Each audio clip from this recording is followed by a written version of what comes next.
Bueno, buenas tardes. ¿Se oye bien? Sí. Bueno, me voy a quedar aquí porque desde otro pupitre y luego no veo. La pantalla me resulta demasiado... No se me adapta las gafas. Entonces, con vuestro permiso, me quedo aquí sentado.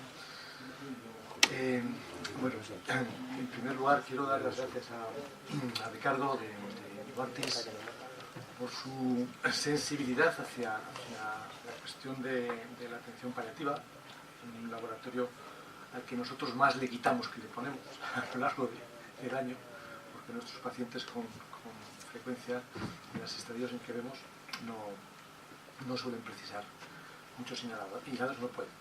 Y por tanto, la verdad es que acompañado de su jefa en Valladolid, estuvieron allí en el hospital, en el despacho, y bueno, se mostraron muy interesados en hacer un abordaje de la enfermedad pulmonar obstructiva crónica desde el punto de vista de la atención paliativa.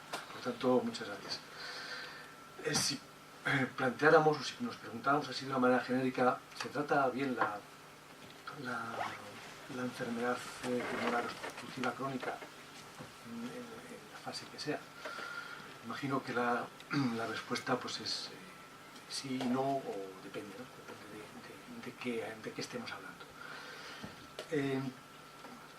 Quizás la pregunta que sería más lógica de responder es: ¿podemos mejorar la atención de los pacientes con enfermedad pulmonar crónica avanzada? Probablemente ahí estaríamos todos de acuerdo en que sí, que siempre se puede mejorar, porque evidentemente todos somos defectuosos y cometemos errores y tenemos siempre la posibilidad de estudiar más y hacerlo mejor. Es muy fácil que empezara el problema también bizantino o dualístico. Pues, el problema de que las cosas no se hagan bien es porque especializada acapara a los pacientes, no nos deja manipularlos, no nos deja tocarlos, nos condiciona, o que primaria nos implica, que bueno, pues las cosas se quedan simples meros trámites de viajes y idas y venidas a los especialistas.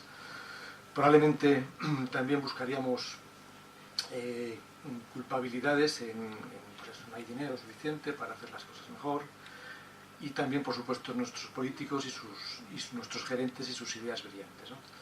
Quizás también lo que nos tendríamos que parar es hacer algo que aquí en España no solemos hacer, que es reflexionar y pensar. Pues a lo mejor lo que está ocurriendo es que el modelo asistencial bueno, pues, ha quedado desadaptado, no obsoleto, porque sigue habiendo patología aguda, pero hoy por hoy lo que tenemos es patología crónica fundamentalmente, gente muy mayor y con una sumación de patologías.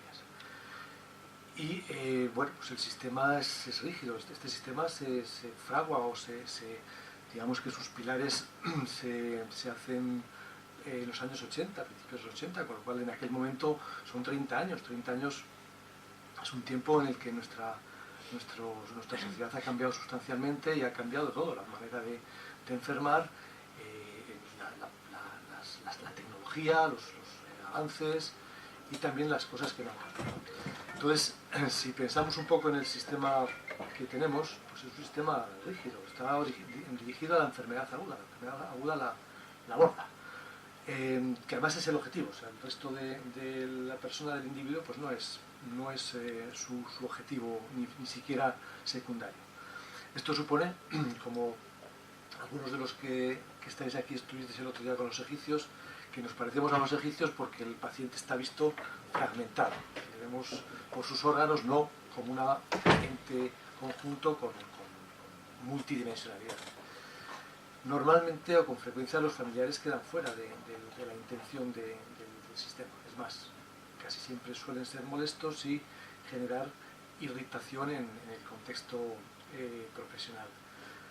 El sistema propicia la frecuentación porque limita la entrada del paciente, el acceso a sus servicios, y por tanto deja puertas que son claramente las puertas de los servicios de urgencia, con lo cual obliga a la persona, cuando algo no se resuelve, a volver por la única puerta a la que tiene acceso fácil, me refiero.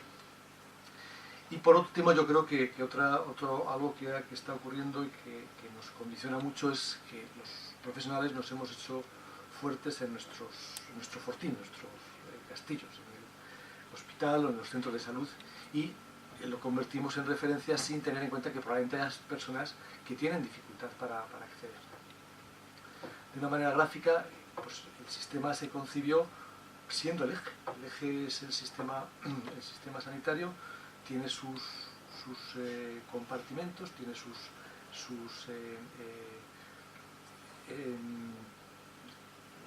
elementos para atender a las personas, sus recursos, pero el individuo no tiene un seguimiento longitudinal.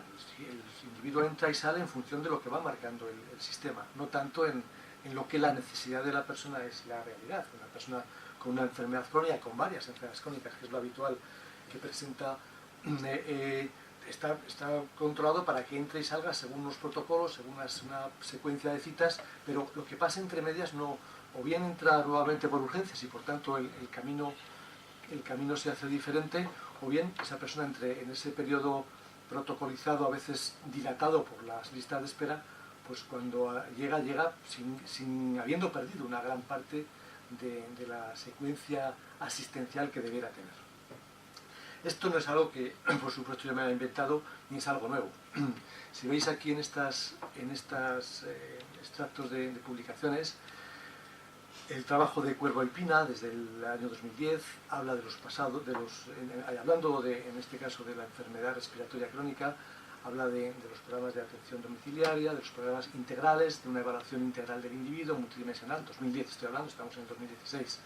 Pero en 2007, en otro campo de la salud, en la hematología, también, además de la eficacia de la atención domiciliaria y de la atención integral, hay una eficacia en costes del asistencial, cosa que es también de extraordinaria importancia.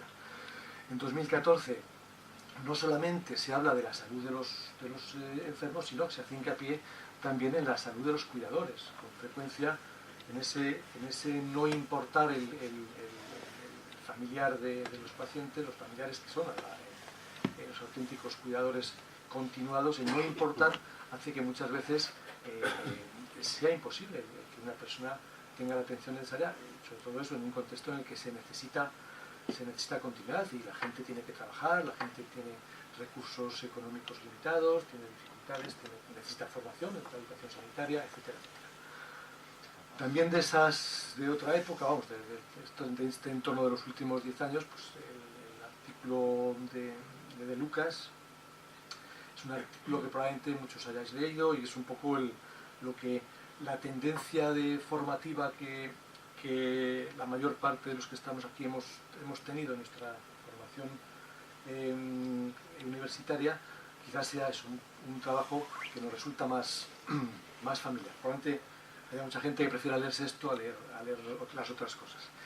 ¿Y el por qué? Pues porque nos gusta tener recetas.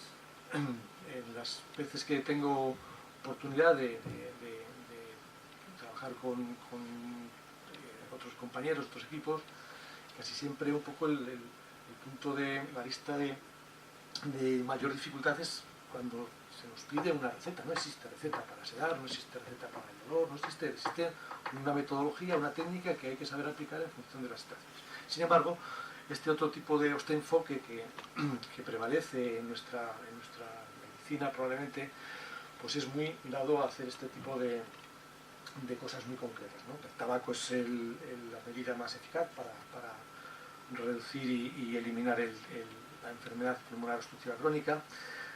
Sí es verdad que se cuela ahí el segundo párrafo, que es interesante porque no se le da mucha importancia, ¿no? No hay nada que lo cure. Es decir, que la enfermedad pulmonar obstructiva crónica, como otras muchas enfermedades, y por el hecho de ser crónicas, tiene una historia natural, que llegará a su final antes o después. Y lo que se puede hacer es irla mejorando ese camino, ¿no? Los broncodilatadores son más efectivos, aunque sean más caros. De los corticoides inhalados, pues también se establece una excesiva, entre comillas, rigidez. Los conceptos, los sistémicos, no deben ser evitados. Los inhalados tienen su indicación con cifras, les gusta mucho la cifra. ¿Alguien se acuerda de que la rehabilitación mejora la tolerancia al ejercicio? Yo creo que poco se habla de los terapeutas ocupacionales, que tienen una extraordinaria actividad en el campo de la salud, y la oxigenoterapia, que bueno, pues indudablemente supuso en su momento un gran avance en cuanto a la mejoría de la situación de los pacientes.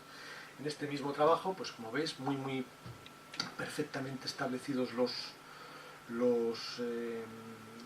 grados, los niveles de la EPOC, con sus datos claros y concisos, los volúmenes respiratorios, la capacidad vital, todo en una reunión que son datos extraídos de consenso de expertos, que no es ni siquiera o no son siempre fruto de investigación clínica.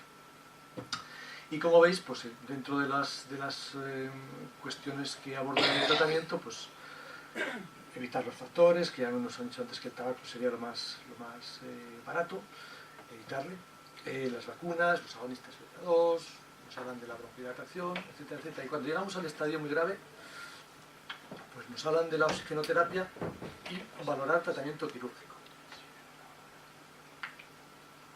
Bueno, parece un poco triste que es que al final nos quedemos con dos cosas posibles, ¿no? De un poquito más para acá en el tiempo, el trabajo que os comentaba de Cuervo Pina, dentro de la revista de Medicina Paliativa, como veis, explora un poquito más en el significado de la EPOC en relación con lo que supone la historia natural y por tanto el final esperado, que es la mortalidad.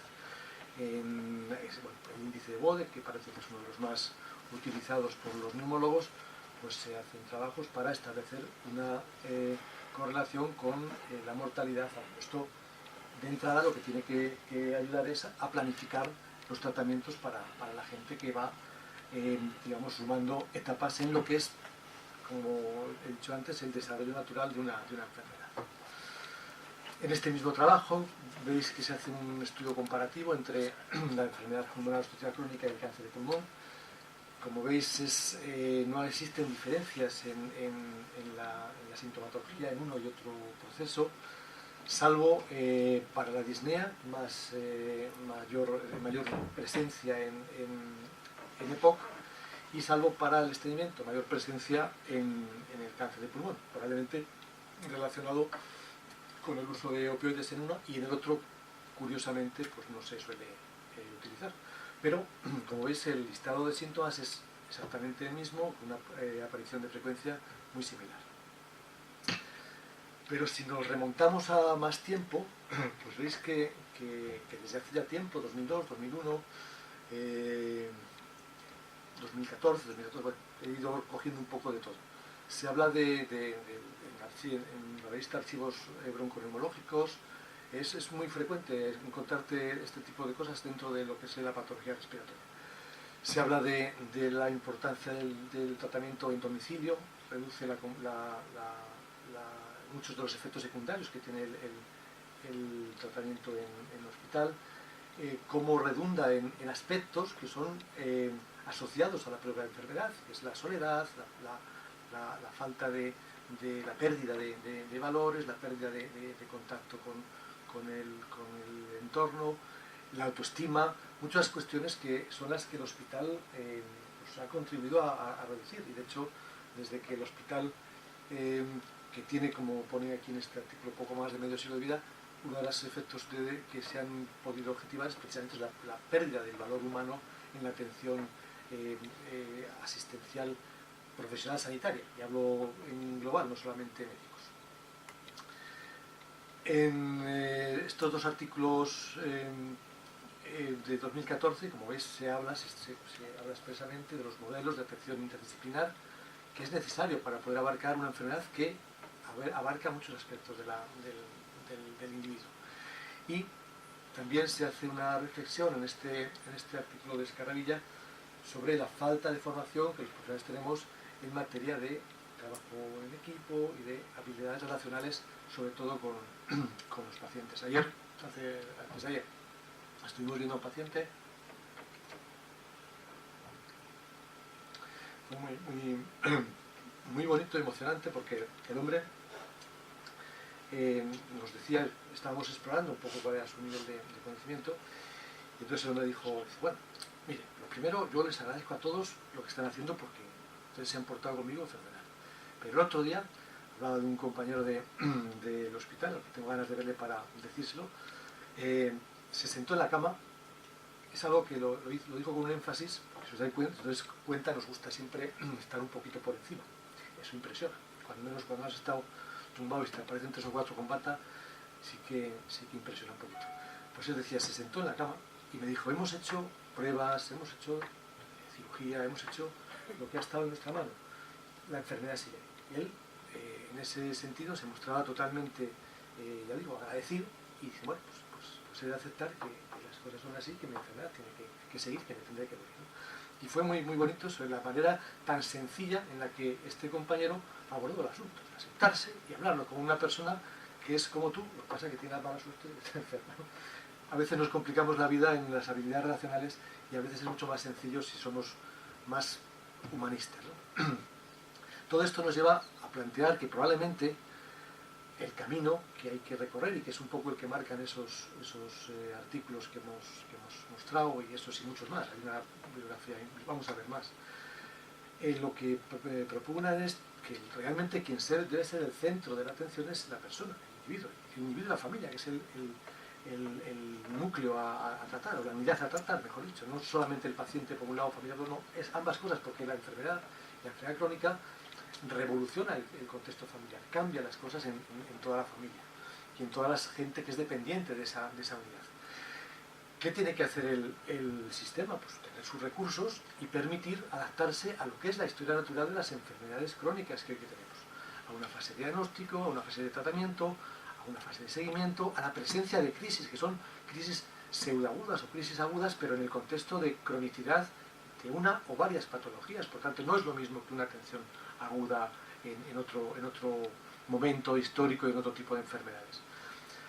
Todo esto sí que supone un seguimiento adaptado a la persona, no viceversa. No es la persona la que se adapta al modelo, sino el modelo que se adapta a las personas, llegando hasta el final, llegando hasta la fase final de la vida de la persona y prolongando su atención hasta la fase de duelo, que es algo que también a veces se olvida.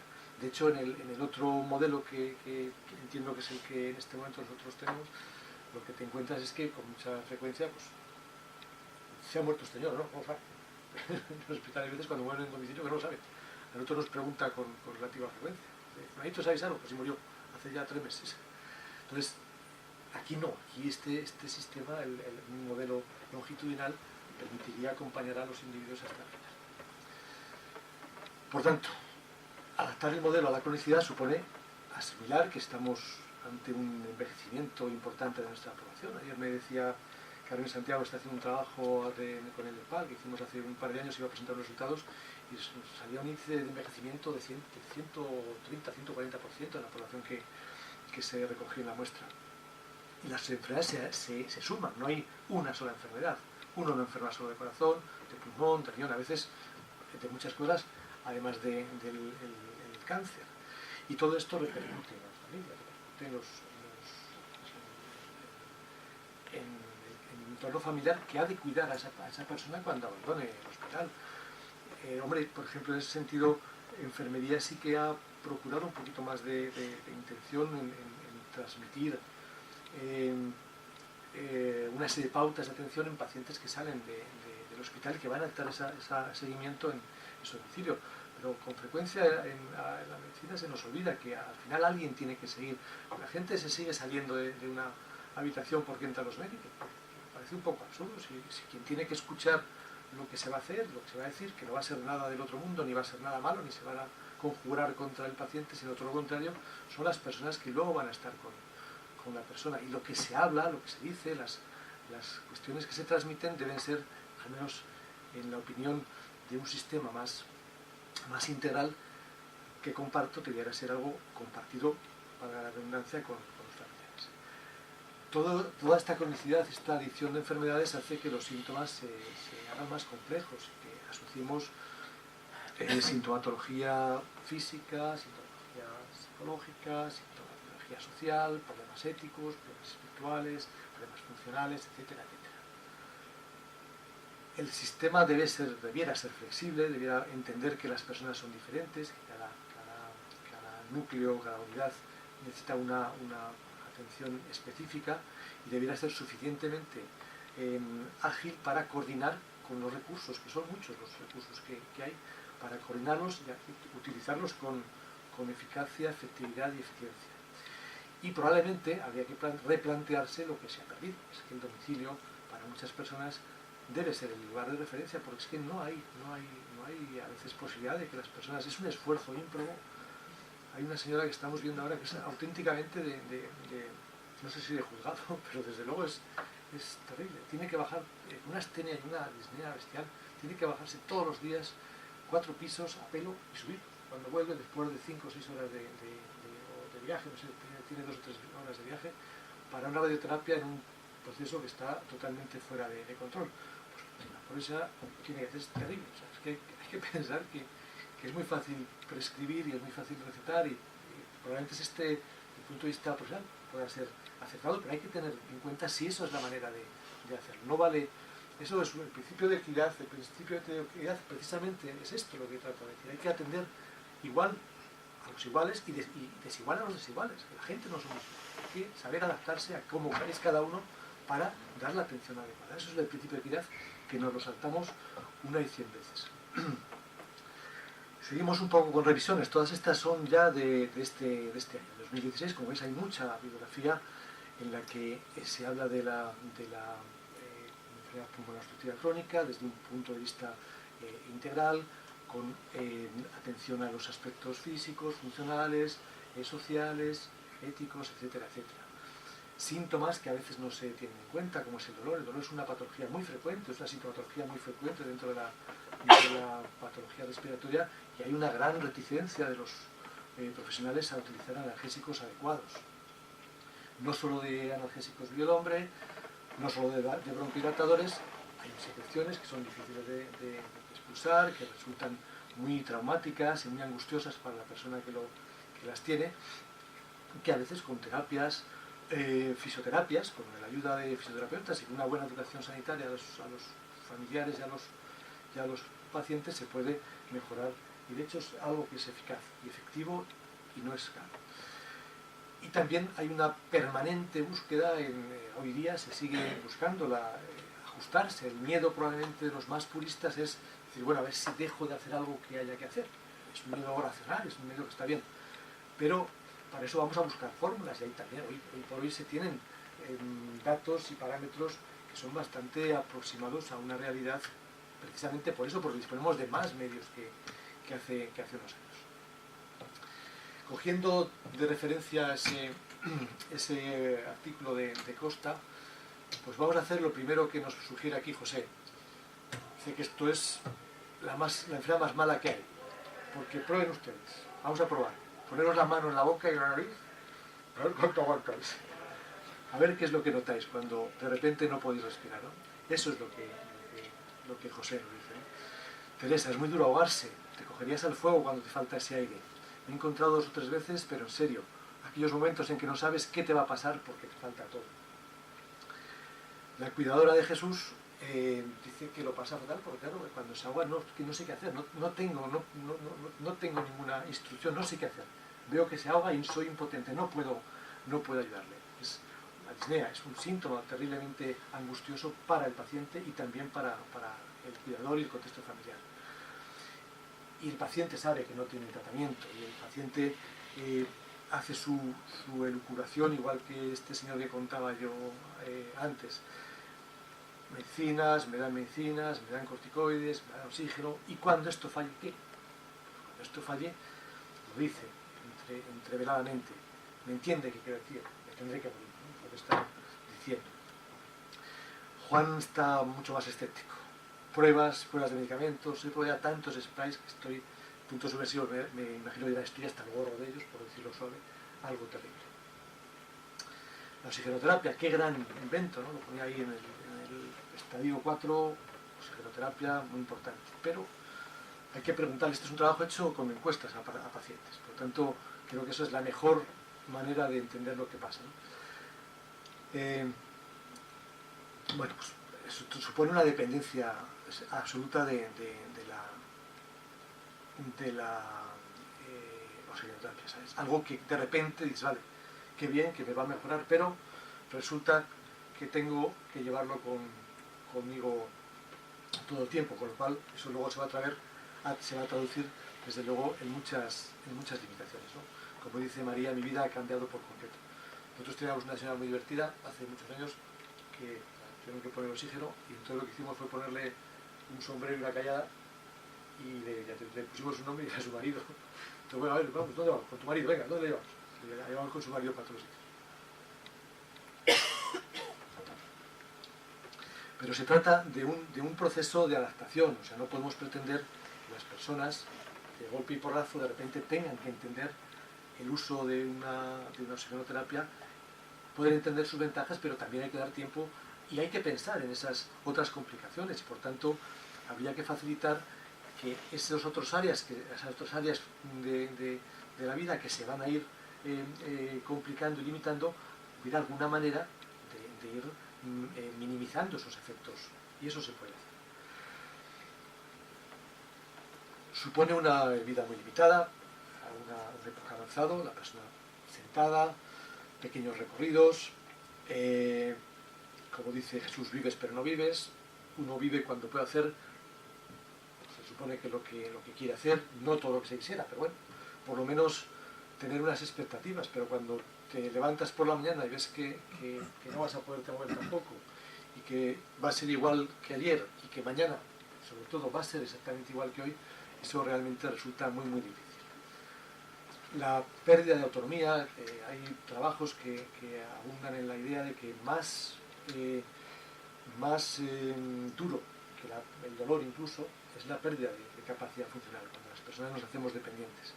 Y esto es una dependencia terrible, dependencia porque le tienen que dar la comida, le tienen que duchar, lavarse, nos encontramos con, yo creo que todos tenemos nuestro pudor, nuestra intimidad, pero ahora mismo, no sé si cuando nos toque seremos muy, no nos importará que nos vean en pelotas de flores, pero la gente que estamos atendiendo pertenecen a una época que eso es algo que casi culturalmente está muy metido, y bueno, resulta difícil meter a una persona de fuera, resulta muy difícil que de repente tu hija te tenga que ver en pelotillas, resulta muy difícil que de repente tenga que haber una persona que te tiene que hacer esas cosas que durante tanto tiempo se han hecho de manera tan particular, ¿no? La cuidadora pues dice que se queda, está escuchando y si oye ruidos pues va a ayudar a la persona, pues, se somete a la persona a una vigilancia que limita la libertad, ¿no? Eso es como tener a la Gestapo detrás de ti todos los días, ¿no? Esto supone, y más en nuestro contexto, puesto que tenemos una ciudad medieval y que es una ciudad con casas muy precarias, no es una ciudad perfecta, con bajos y todo zonas de acceso fácil, no, al contrario, cuestas, adoquines y casas terribles, casas de eso, 3, 4 pisos o de dos de altura, pero unas escaleras de acceso simplemente al portal que son tremendas, lo cual eso ¿qué supone? Pues que te quedas encerrado en casa, que no hay más, que por mucho que le diga el especialista o el médico de su médico de cabecera, tienes que salir, fulanito, tienes que pasearte, eso, sí, ya. Así estoy, para intentar salir, ¿no? La autoestima se ve muy alterada, claro, de repente tu ego, tu autonomía, tu estatus pues va a caer en picado y de ser una persona autosuficiente y bueno, tu vida social muy conservada, de repente pues tienes que reconocer tu deterioro y la gente te va además a evidenciar, porque encima nos gusta un poco meter el ojo. Bueno, pues yo creo que esto es muy interesante, yo creo que es un trabajo muy bonito, como muchos que se han hecho en otros ámbitos, que es eso, preguntar a quien lo tiene, que es quien realmente te puede explicar las cosas. Pero, como veis, en 2004, que ya ha llovido, ya son 12 años desde esta revisión de la OMS en relación con los cuidados paliativos, y ya en aquel momento dejó de existir aquello de los 6 meses, ni de los 3 días, ni los 4... Son cosas que son cuestiones obsoletas desde hace muchos años, y que al contrario, lo que se propugna es actuar, y actuar no solo donde en este momento estamos actuando, y esto en oncología. En el resto de patologías, esta rayita vertical tendría que irse mucho más para allá. Estamos actuando en fases mucho más avanzadas, pero aún siendo así, tendríamos que buscar el ir por delante, el anticipar todo esto. Ahí hemos visto que hay un estadio 1, un estadio 2, un estadio 3, un estadio 4. Esto tendríamos que hablarlo en el estadio 0, y hablarlo en el estadio 1, y hablarlo en el estadio 2, y hablarlo en el estadio 3, y hablarlo en el estadio 4, y ejecutarlo en todos ellos.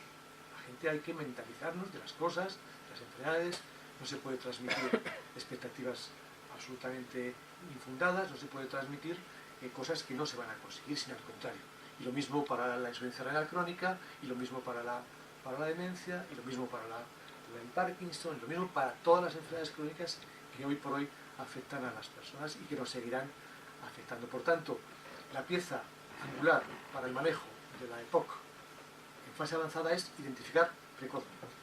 Y a partir de identificar precozmente, tenemos todas esas áreas, que luego vamos a ir revisando, todas esas áreas que están implicadas, que no solamente es la enfermedad, que también debe estar bien tratada y que se deben poner todos los remedios para el mejor tratamiento posible, pero además hay otras cuestiones que son importantes, las familiares, las sociales, los aspectos psicológicos, éticos, etcétera, etcétera.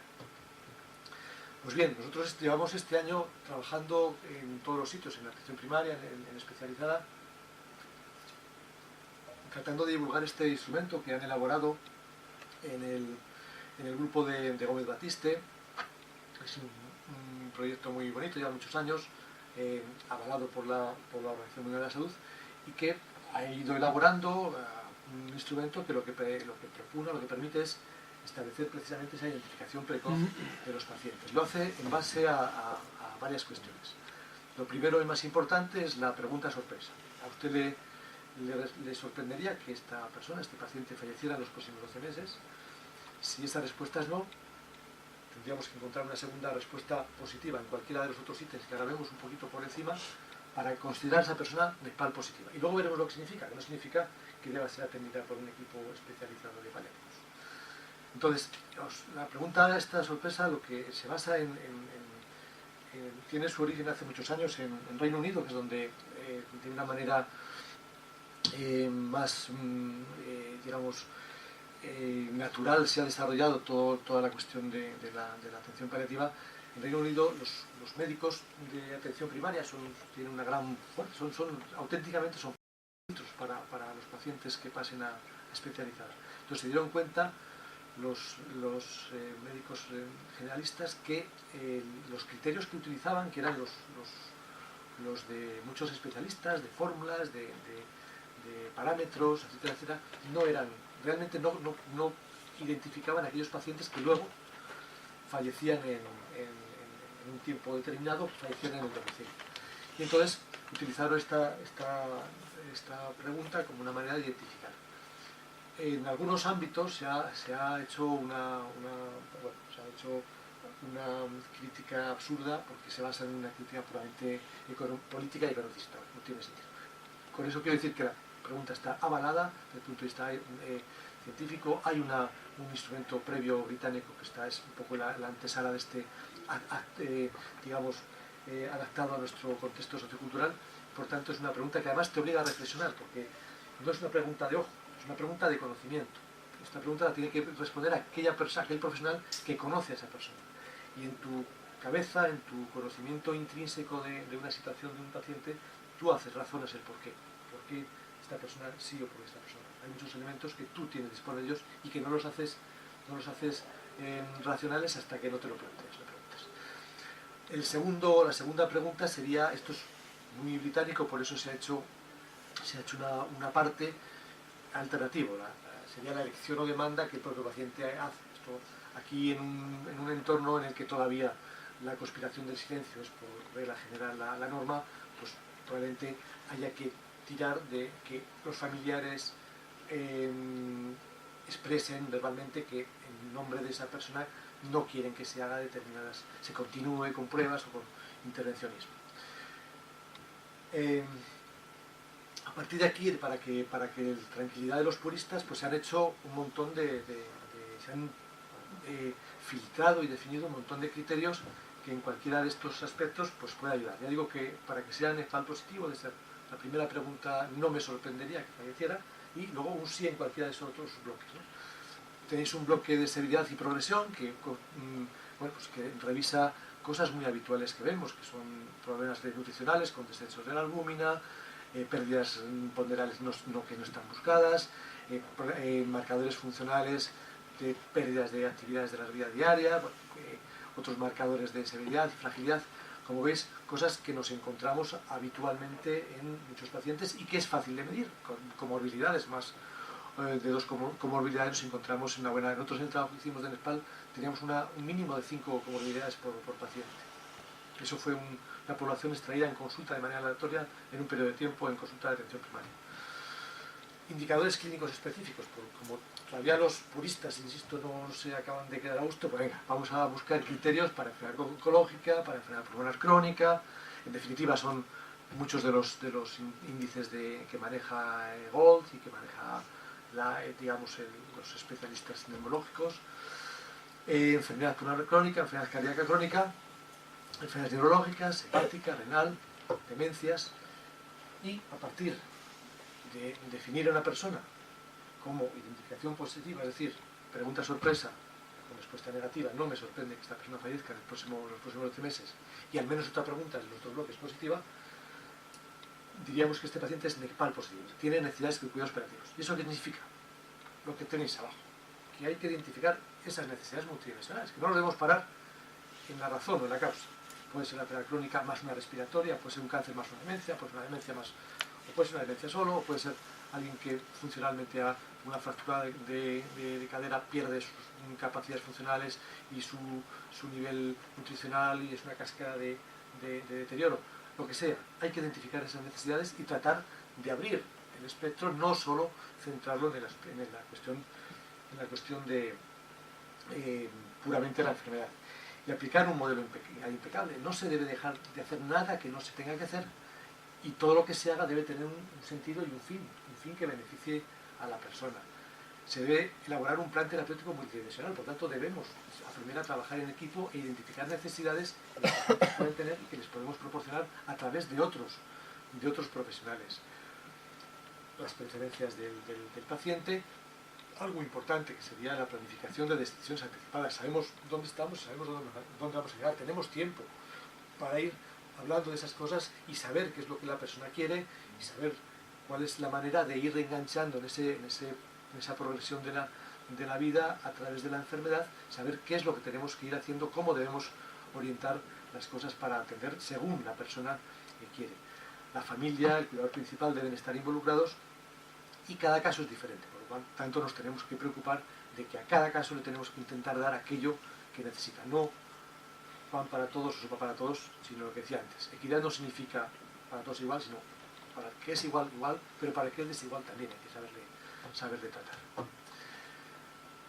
Esperemos, nosotros alguna vez todavía entramos en este momento a intervenir, lo cual es muy triste. Bueno, pues como veis, es muy fácil en nuestro procedimiento de trabajo tener este círculo en mente. Aspectos físicos y funcionales, aspectos psicológicos, emocionales, aspectos socioculturales, espirituales, éticos. Estamos ante una enfermedad crónica obstructiva de fase avanzada, pues vamos a rellenarlo. Aspectos físicos, funcionales, los síntomas, disnea, el dolor, el insomnio, estreñimiento, anorexia, náuseas, vómitos, astenia, funcionales, limitación funcional para actividades básicas, para salir, para relacionarse, para acudir a sus actividades habituales. La comorbilidad, insisto que en pacientes, los pacientes que habitualmente vemos, no hay una sola enfermedad, sino que hay otras, y esas otras pueden ser tan importantes como, y sobre todo para el paciente, puede que a una persona, a pesar de su disnea y a pesar de su dificultad, lo que más le joroba es la artrosis de la rodilla, que le impide montarse en el coche y que su hijo le lleve a echar la partida. La disnea, como va con su oxígeno y tal, pues no le preocupa mucho. Entonces, la comorbilidad tiene valor, no solamente es la enfermedad estrella, sino lo que hay junto a eso. La dificultad para establecer un pronóstico, si esos miedos si ahora yo digo que ya no hago, entonces estoy anticipándome demasiado, esta es la última descompensación o va a ser la siguiente, todo eso la clínica nos puede perfectamente ayudar y en un momento determinado pues el trabajo coordinado con otros profesionales que pueden aportar esa parte de formación que a lo mejor en un momento determinado, otros no tenemos, ¿no?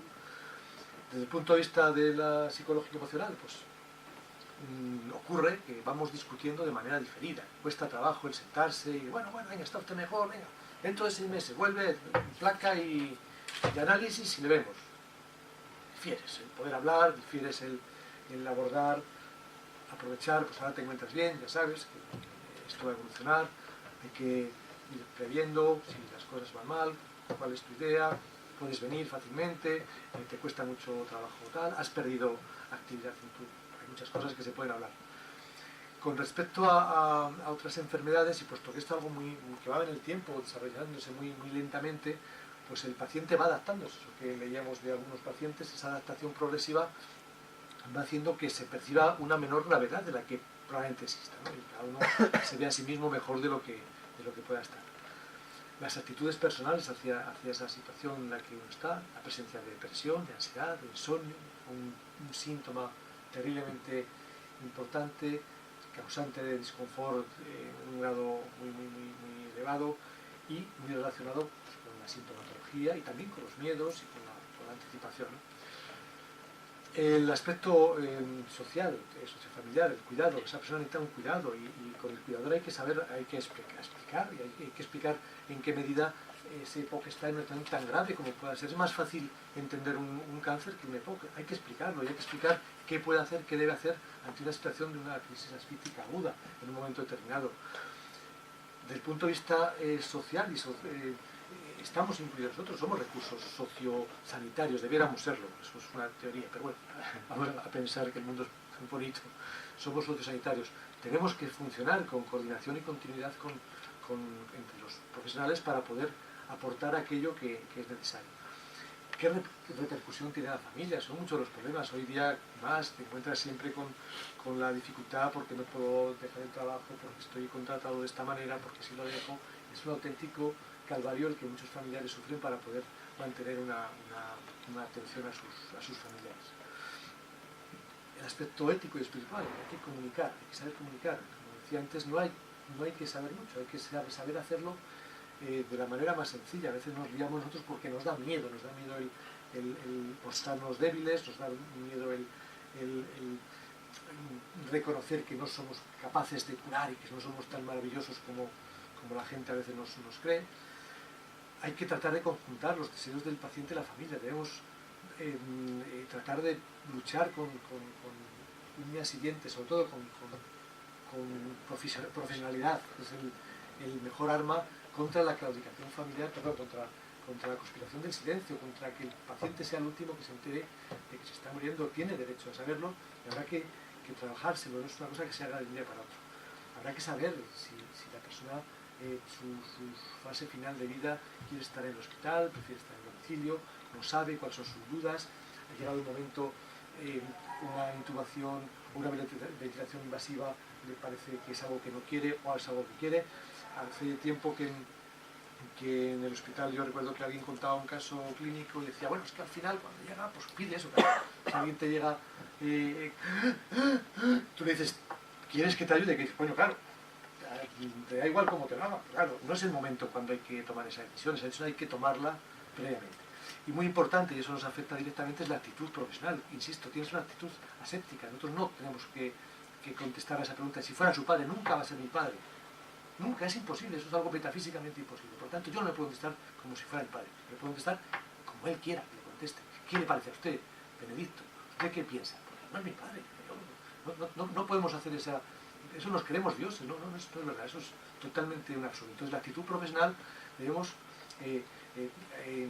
llevarla al máximo extremo, siendo respetuosos y tratando de coordinar, mediar y tratando de que esa información fluya, que sepan. Nosotros estamos para que la gente tenga argumentos para elegir, no para elegir por mí. ¿De acuerdo? Ya nos tocará elegir cuando nos toque y ya veremos si somos capaces de elegir o nos vamos por la pata abajo y necesitamos muchos pañales. Bueno, a partir de ahí, pues de alguna manera es lo que antes hemos mencionado y lo que vuelvo a insistir porque me parece que es importante y hay que ser machacones con esto. Necesidades físicas, dolor, estreñimiento, disnea, astenia, anorexia, capacidad cognitiva, movilidad, funcionalidad, relaciones personales, cuál es la autoestima, la actitud ante la enfermedad, la presencia de depresión, de ansiedades, de emociones contenidas, no querer decir las cosas para no preocupar a la familia, no poder decir cosas para que la familia no se sienta mal porque me insisten en que coma y no puedo, porque a la segunda cucharada se me va para la vía respiratoria, tengo un pánico absoluto a ahogarme porque es que se me va la comida para el otro lado, aspectos espirituales que normalmente nos cuesta más trabajo explorarlos y algo que muchas veces es tan sencillo como dejar que las personas, como la contrapregunta, ¿y a usted qué le parece? ¿No? Muchas veces es el recurso más sencillo, ¿y usted qué opina? Y le dejas a que la persona te diga lo que ella piensa, lo que ella sabe, y a partir de ahí te da entrada para hacer educación sanitaria, que es nuestro objetivo.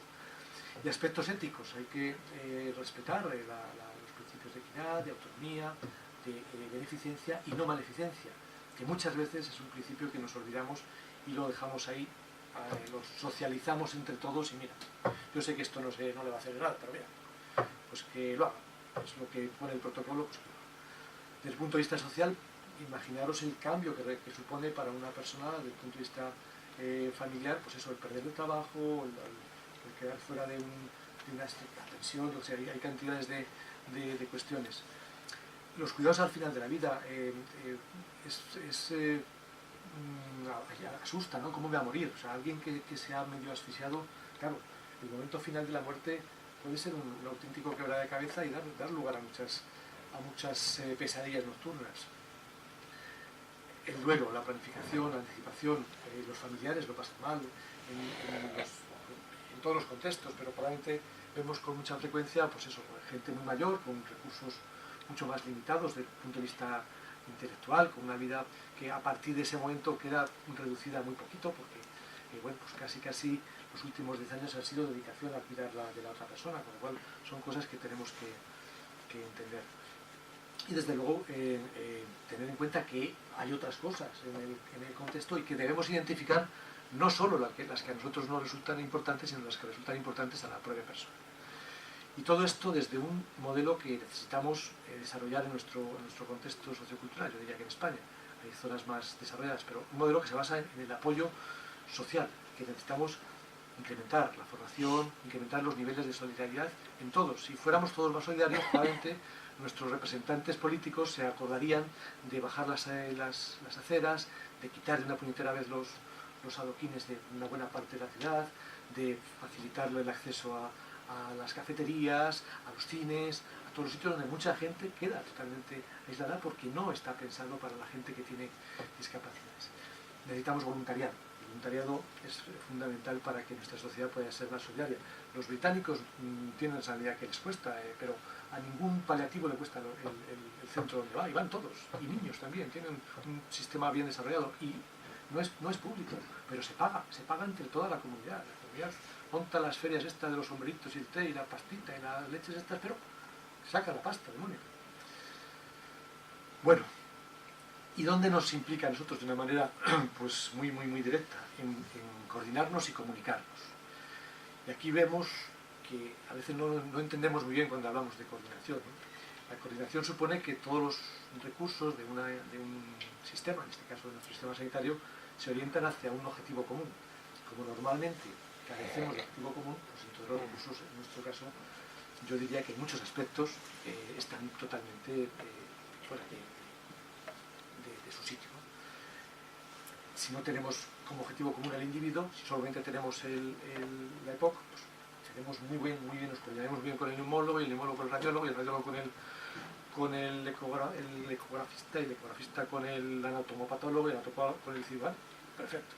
Pero el objetivo no es solo la enfermedad, el objetivo es esa persona en su conjunto y el resto de áreas que hemos visto que también están implicados. Por tanto, si queremos tener coordinación, tenemos que tener otros aspectos también contemplados.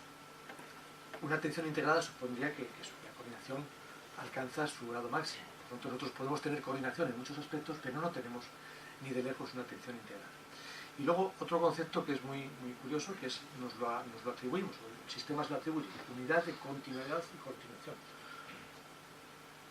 Tía, la continuidad es patrimonio de la persona. El que ve si alguien le ha atendido con una continuidad adecuada es el que lo sufre. si me han visto, si me han preguntado 7 veces lo mismo, si el señor que me ha visto me ha vuelto a hacer las pruebas de no sé qué, si todo lo que es el sistema me ha tratado con continuidad. No he tenido parones y luego otros 6 meses hasta que me ha visto el especialista y luego otros... Eso es la continuidad. La continuidad la mide el ciudadano, no la mide, o el usuario, no la mide el sistema, ¿no? Y además es una continuidad que tiene sus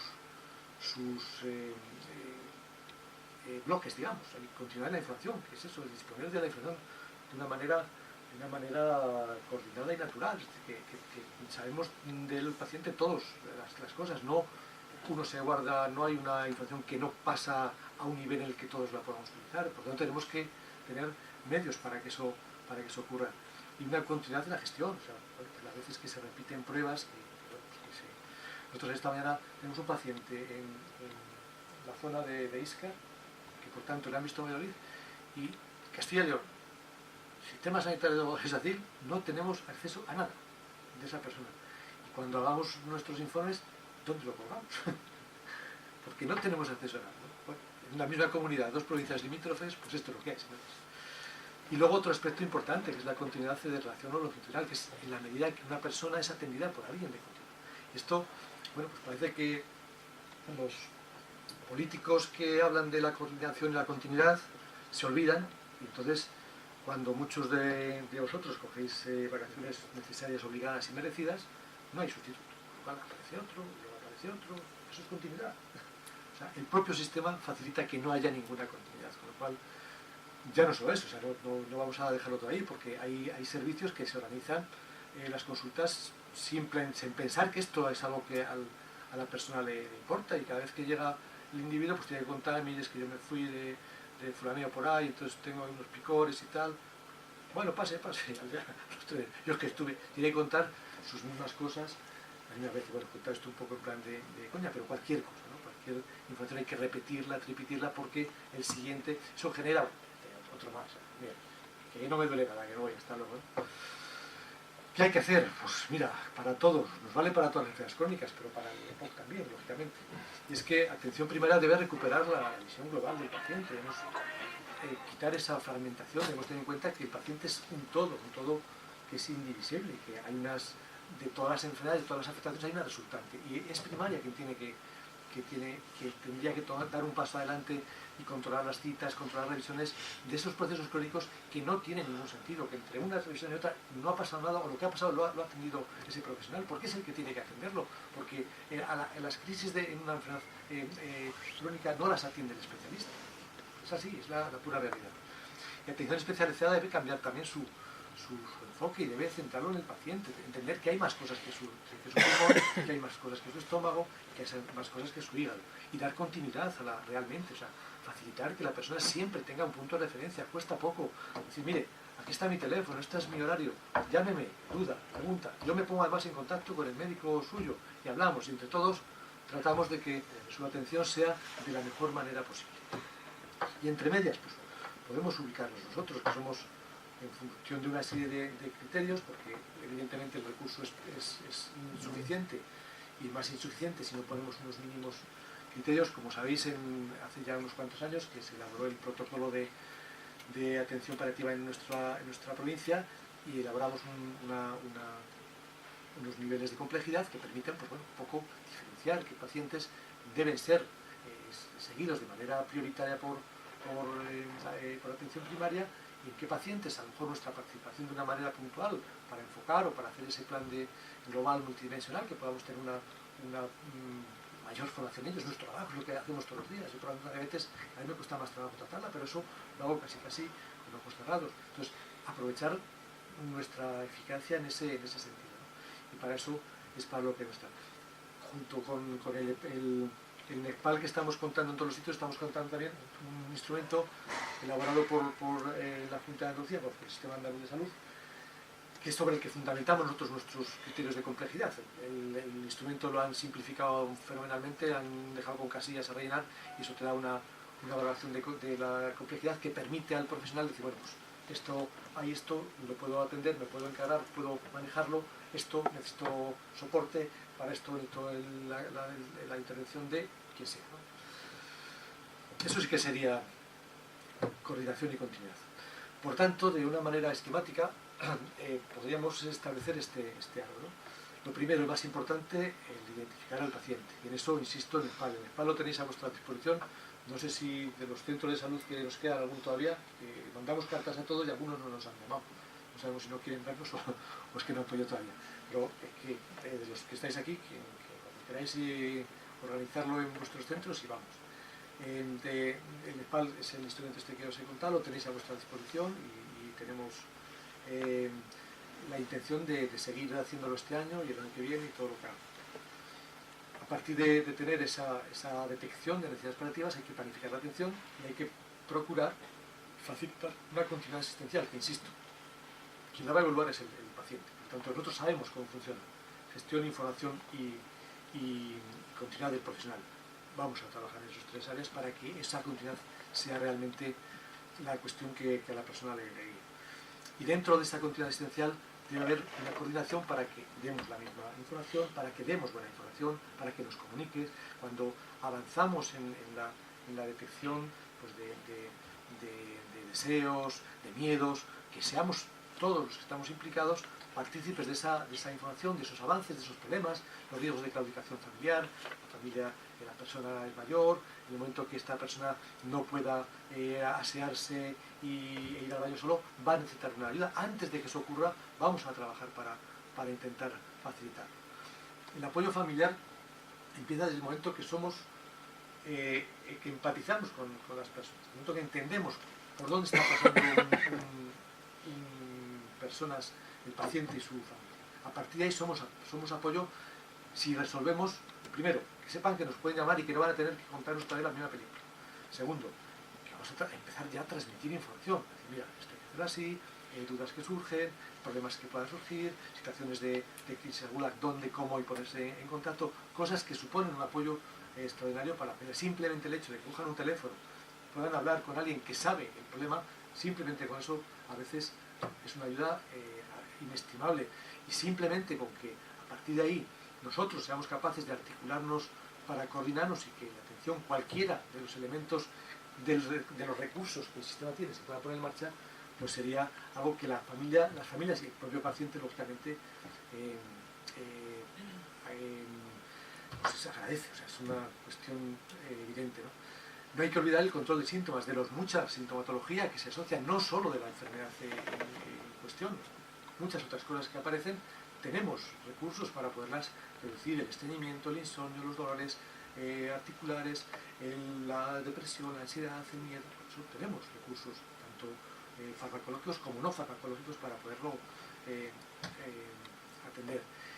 Y vamos abocados a que esa persona tenga una buena muerte. No tenemos que tener miedo a reconocerlo, si nos tocará a todos, si nos vamos a morir todos. Eso es la única certidumbre que tenemos. Entonces, sabemos que esa enfermedad va abocada a morir. ¿Qué nos tiene que preocupar? Que muera esa persona.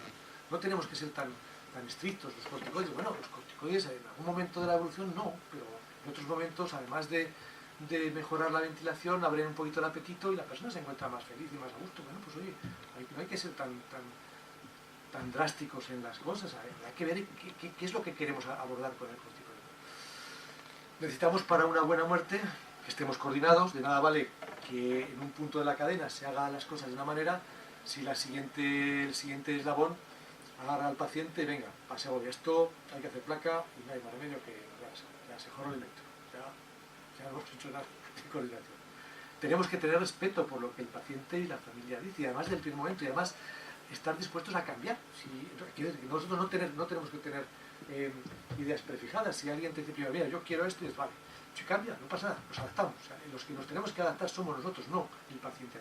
Por tanto, tenemos que estar siempre con esa capacidad de responder, aunque nos parezca incluso descabellado en algunas cosas, pero eso es lo que esa persona quiere, vamos a adaptarnos para darle la mejor respuesta. Siempre tenemos que intentar tomar decisiones consensuadas, por tanto, se supone que debemos sentarnos, tenemos que buscar tiempo para hablar y preguntar, saber escuchar. Yo creo que uno de los problemas más gordos que tenemos es que nos cuesta trabajo escuchar. Tenemos justificaciones, no tenemos tiempo, bueno, vale. Pero yo creo que estamos hablando de pacientes crónicos, estamos hablando de que tenemos una longitud en el tiempo que nos ayuda a ir haciendo cosas de una manera progresiva. Por tanto, no creo que deba ser, y más desde el punto de vista de la atención primaria, donde bueno, pues es más fácil llegar a un conocimiento de más aspectos que los puramente médicos, que son los que aquí en los hospitales es lo único que interesa, ¿no? Por tanto, siempre hay que investigar, hay que tener clara la estructura familiar y con quién tenemos que hablar para que las cosas puedan ser llevadas de una manera adecuada. Y no nos tenemos que olvidar que al final hay síntomas también. Cuando uno está muriéndose también tiene síntomas, y tiene miedo, y tiene dolor total, y tiene ansiedad, y tiene disnea, y tiene un estado de ansiedad que no le permite. Tenemos que tratarlo.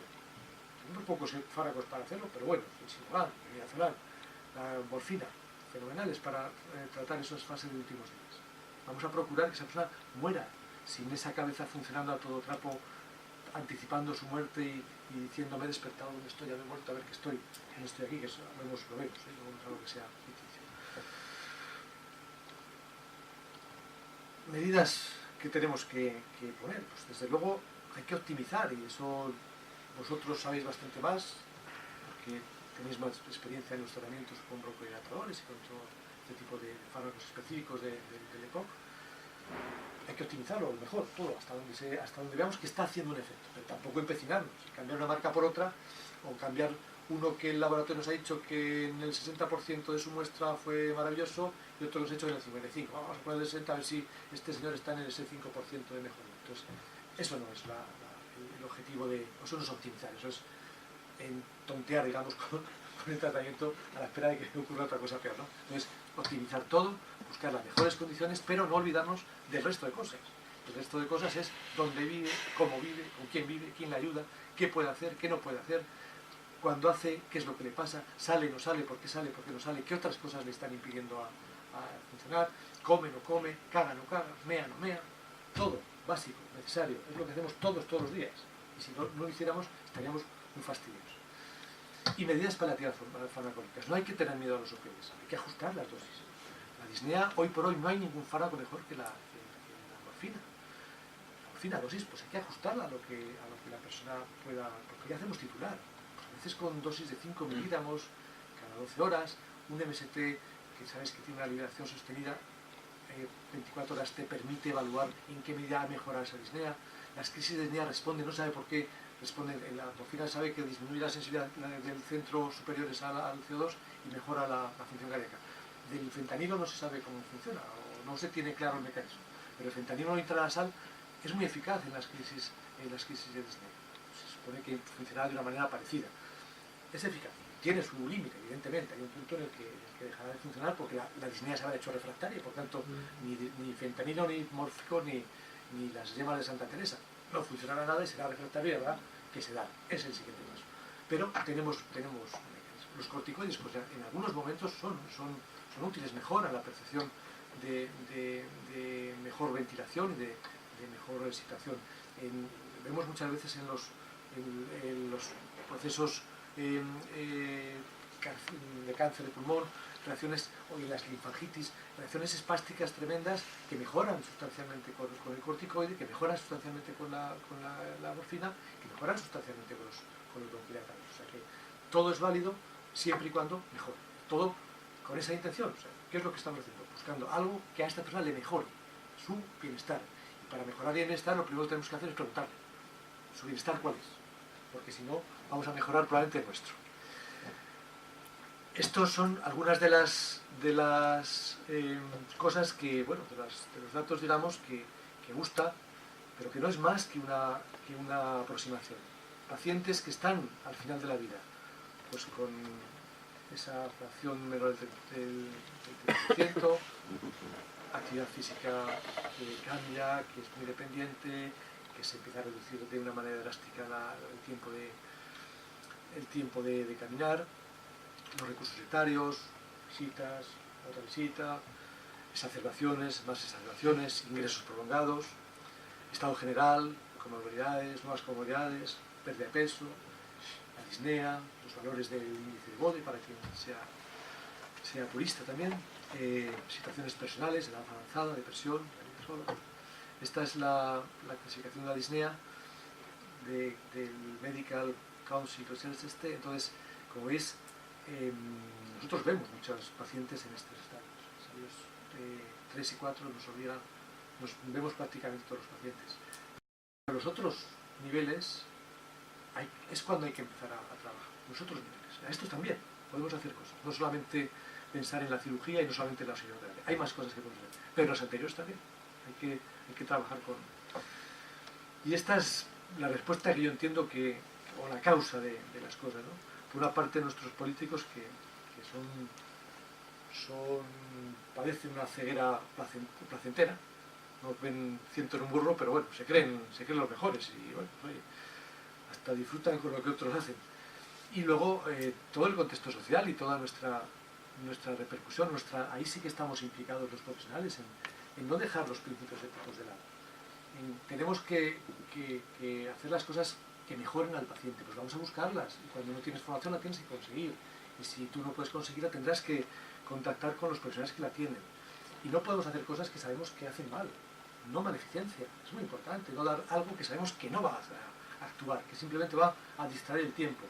Bueno, pon este otro inhalador y dentro de 6 meses le vuelvo a ver, sabes que no va a funcionar, sabes que esa persona sí va a tener las mismas dificultades, que no va a poder salir de su casa, que va a estar enclaustrado, y es más, hay veces que no va a volver a tu consulta, y lo sabes, porque muere, porque sabes que va a morir, y eso sí que lo sabes. Bueno, nos hemos encontrado todas esas características y otras cosas. Eso creo que es un poco, o es mi visión de las culpabilidades. Nada más, muchas gracias. Preguntas o discusión, lo que queráis.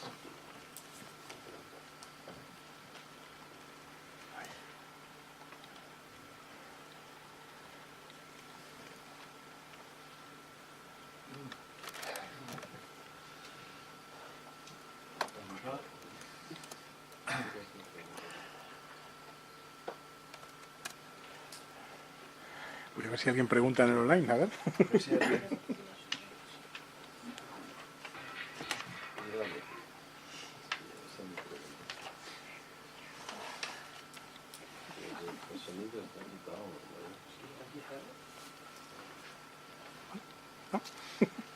Se lo he dejado clarísimo, por lo que veo. O contrario.